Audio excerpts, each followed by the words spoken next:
За тэгэхээр Монголын орчин цагийн дуу хөгжмийн ертөнцийн за тэр дундаа 21-р зууны Монголын pop rock урсгалд нэгэн шин салхийг оруулсан хамтлаг бол дэлхийн хамтлаг байдаг.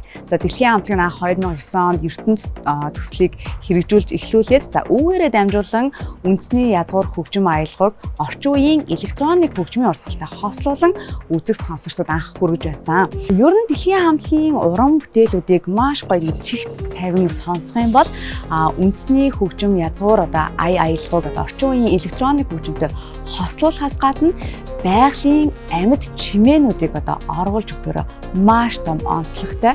За үүгээрээ дамжуулан бас дэлхийн хамтлагийн уран бүтээлүүдийг сонссон хэн бүхэн маш гоё тийм тайвширлыг авч чаддаг.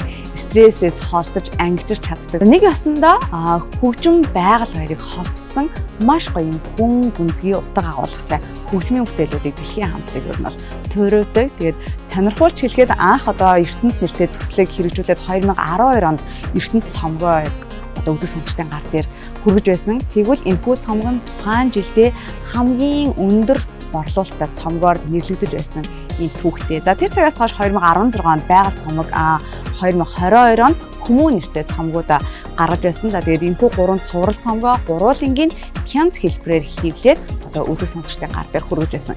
Тэгвэл энэ удаад Space нэртэй буюу сансар огторгын нэртэй цоо шинхэн дижитал цомгоо сонсогчдод хүргэж эхэлсэн байна. За тэгээд энэхүү цомгийнхоо нээлттэй зориулж Space нэртэй бүрэн хэмжээний тоглолтыг зайсан хил ивент холд 4-р сарын 18-нд буюу энэ Бямб гарагт тоглохоор товыг зарласан байна. За энэхүү тоглолтод бол дэлхийн хамтлагийн бүхий л цомогтод багтсан хамгийн шилдэг уран бүтээлүүд буюу нийтдээ 35 уран бүтээлүүд дэлхийн хамтлагаас гадна яг амьд хөгжмийн залуустай хамтарсан амьд хөгжмийн лайв тоглолтыг үзэг сонсогч та бүхэндээ хүргэх болно. За түүнээс гадна сонирхуулж хэлэхэд ер нь дуу хөгжим за тэр дундаа юм намуухан юм тайвшрал өгөх хөгжмийг сонсох нь өөрөө тархийг маш гоё стрессээс салгадаг, амраадаг гэсэн юм олон улсын маш их судалгаа байдаг. За тэр ч утгаараа сүүлийн үед гадны оронд бол сэтгэл зүйн эмчилгээндээ music therapy буюу юм хөгжмийн эмчилгээг нэвтрүүлдэг болсон. За тэгвэл яг үүнтэй адилхан дэлхийн хөгжмийн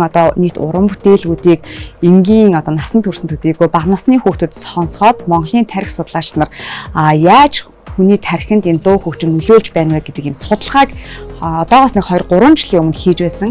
Тэгвэл энэ судалгааны үр дүн үнэхээр гайхалтай гарч ирсэн. Учир нь дэлхийн хамтлагийн хөгжмийг ингээд сонссон даруйдаа тухайн хүүхэд, тухайн сонсогч бол тархи нь үнэхээр гоё амархаас гадна ийм стрессийн дааврыг маш сайн бууруулж байна гэсэн ийм гоё судалгаа байдаг. Тэгээд тийм учраас эрхэм үзэг сонсогч та бүхэн нэгэн оройг маш гоё хөгжмийн аялгау за тэр дундаа үндэсний төдийгүй орчин үеийн электроник тэгээд амьд хөгжмөнтэй хослуулсан байгалийн амьд чимээ дуу хөгжмөд сонсох хүсэх юм бол дэлхийн хамтлагийн Space тоглолтыг заавал үзээрэй гэж хэлмээр байна. Тэгээд энэ тоглолт 4-р сарын 18 буюу Бямб гарагт зайсан хил ивент холд болох болно.